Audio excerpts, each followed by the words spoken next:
"My husband is dead," the lawyer said.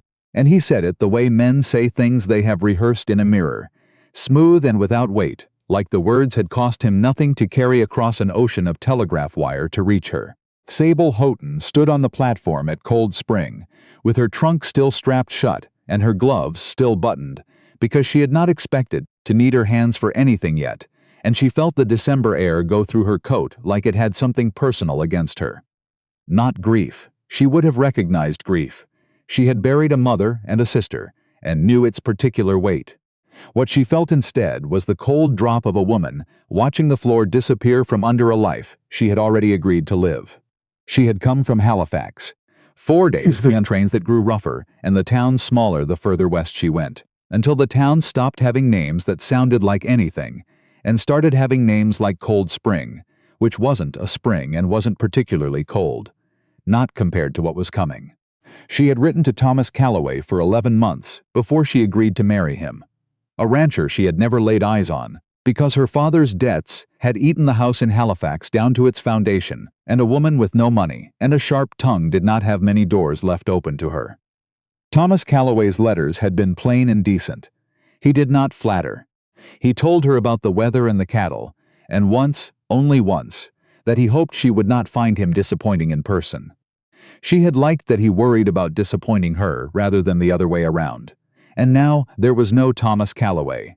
There was a lawyer named Foster Briggs standing in front of her with his hat in his hands, like that was supposed to mean something, telling her that her almost husband had gone through the ice on the North Creek 3 weeks back, checking a fence line he had no business checking alone in November, and that by the time anyone found him, the cold had already finished what the water started.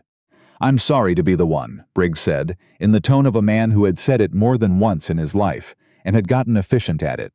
3 weeks, Sable repeated. She did the arithmetic the way she did all arithmetic, quickly and without mercy to herself. The letter telling her to come had been sent before that, which meant Thomas Calloway had been dead in the ground, while she was still packing her sewing kit and writing thank-you notes to the neighbors who'd seen her off. She did not cry on the platform.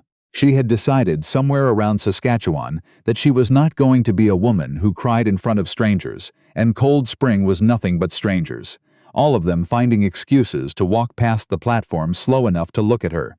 The woman who'd arrived to marry a dead man, trunk and all. Briggs cleared his throat.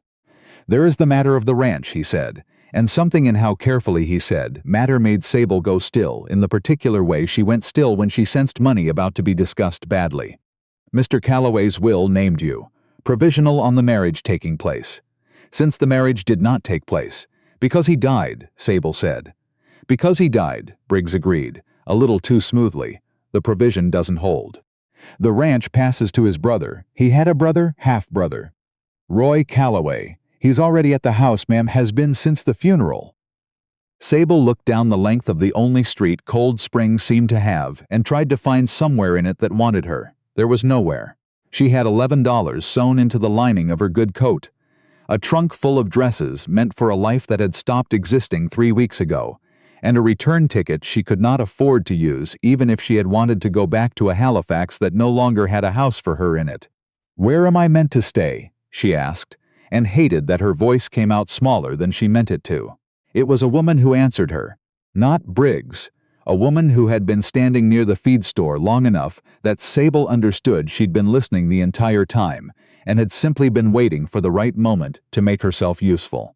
She was tall, weathered in the particular way of women who had outlived husbands and winters in equal number, with gray hair pinned under a man's felt hat, and an expression that suggested she found most of the town slightly disappointing. "She'll stay with me," the woman said. "I've got a room and I've got opinions, and God knows this town's short on the second, and this girl looks like she could use the first." "And you are?" Briggs asked, with the irritation of a man whose conversation had been hijacked. "Verna Holloway. I run the boarding house, not that anyone in this town remembers it exists until they need it." She looked at Sable with an assessment that felt less cruel than the rest of the streets had. "You eaten today?"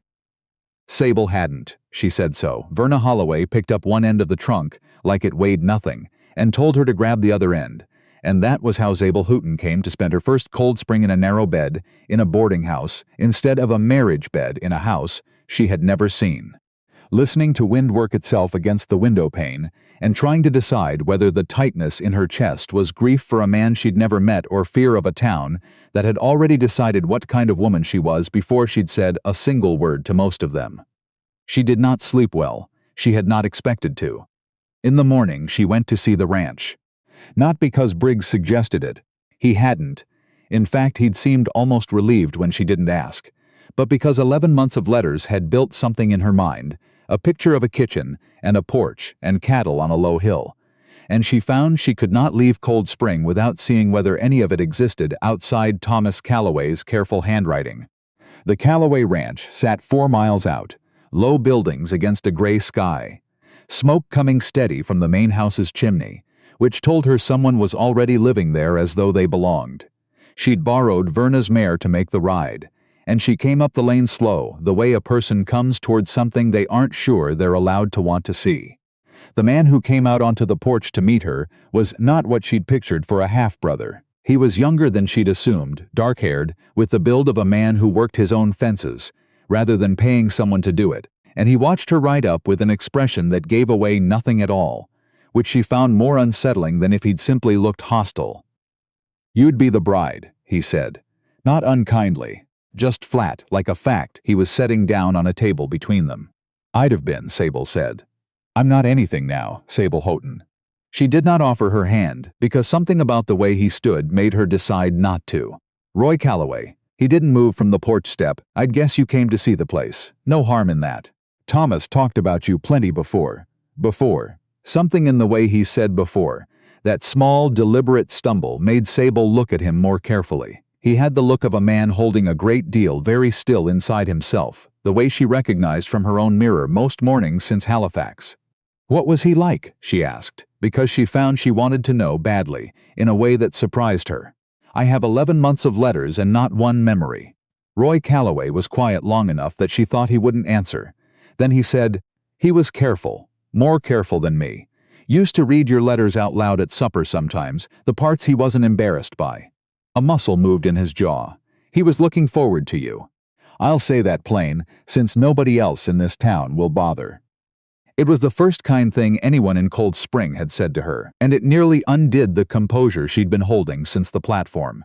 She looked away, out at the low hill, where she could see cattle moving slow against the gray, and made herself breathe in the cold air until her eyes stopped stinging.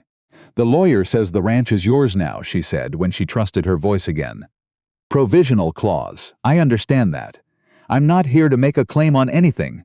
"I didn't think you were," Roy said, and something in his tone made her believe him. "Briggs likes explaining what isn't yours. Makes him feel useful."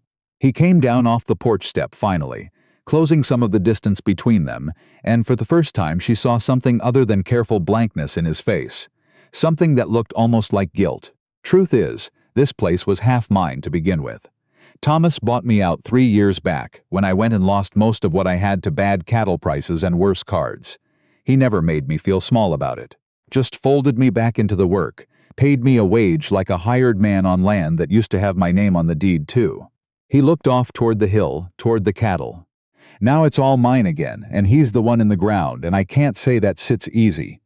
Sable studied him, and something in his honesty, the plainness of it, the lack of performance, reminded her uncomfortably of the man in the letters, the one who'd worried about disappointing her instead of the other way around. "That's not your fault," she said. "Men go through ice. It isn't a verdict on anybody." "No," Roy agreed.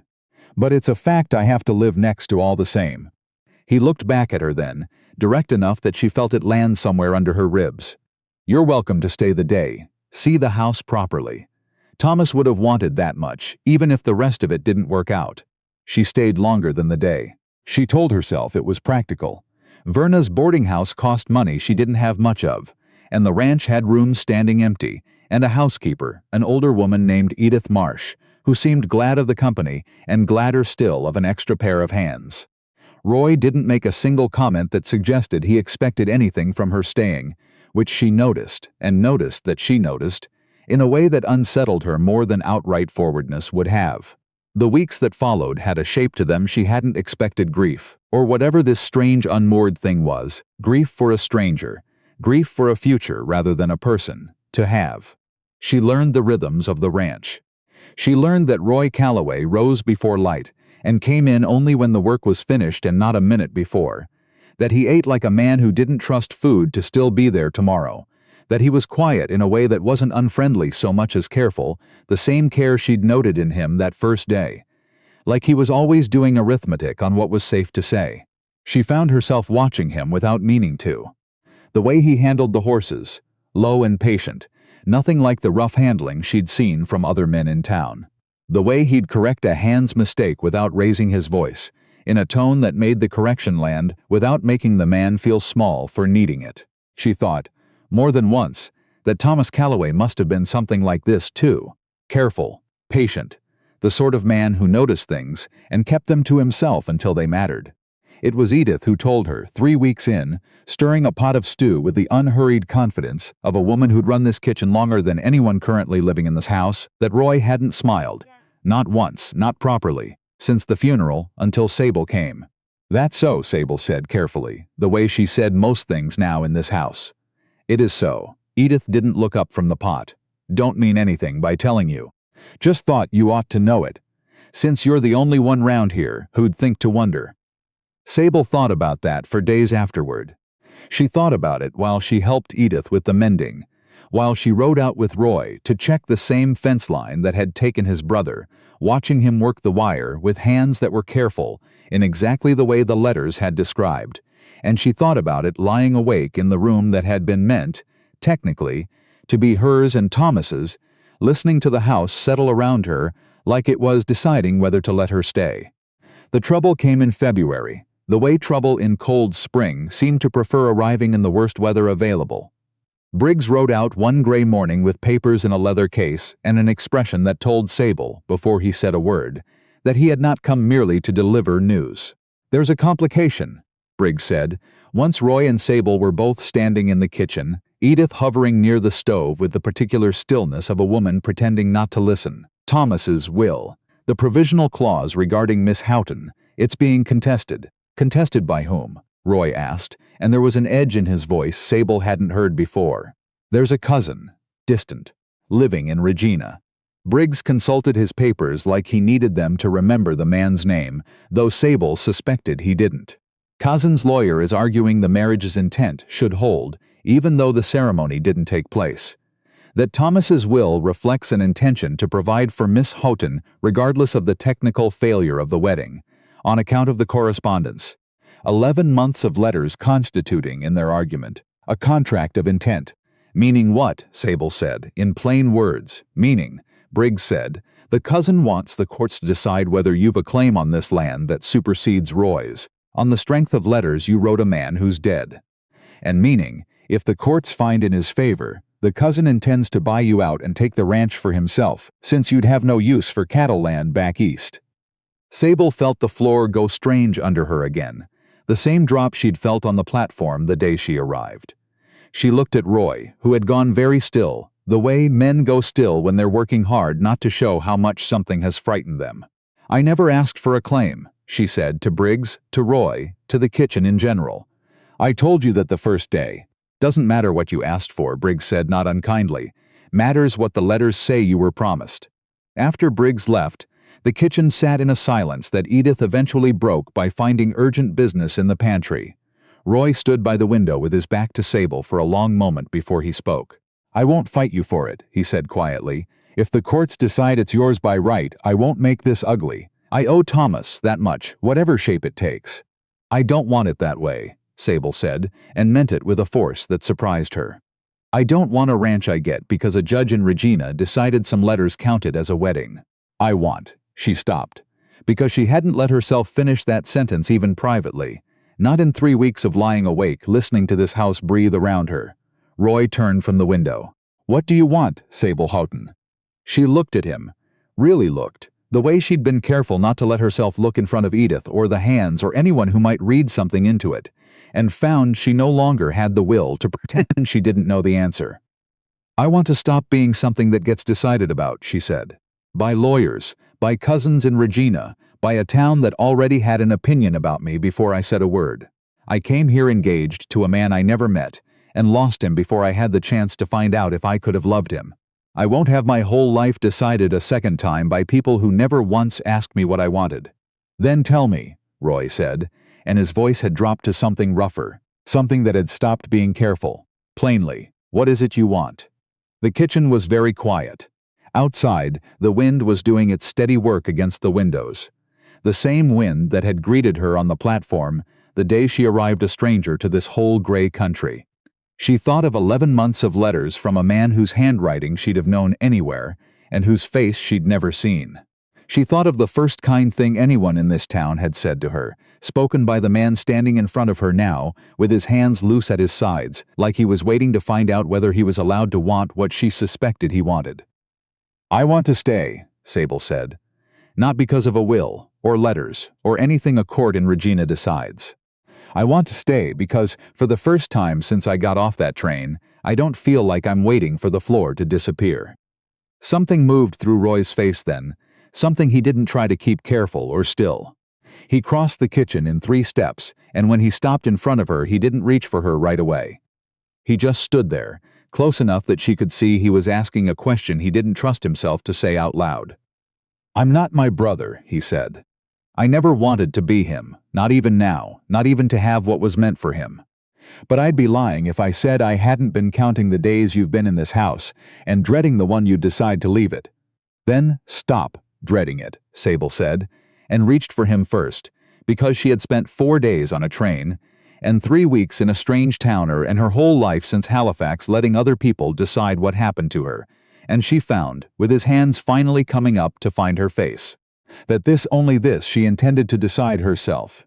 The court in Regina took until April to rule, and in the end it didn't matter what they decided, because by then Sable Houghton had become Sable Calloway in the front room of Verna Holloway's boarding house, with Edith crying into a handkerchief, and Verna pronouncing the whole town a pack of fools for ever doubting how this would end, and the ranch belonged to both of them the way it should have from the start, not by provision, not by letter, not by anything a stranger in a courtroom could grant or take away, but because she had chosen, finally, to stop waiting for someone else to decide what her life was going to be.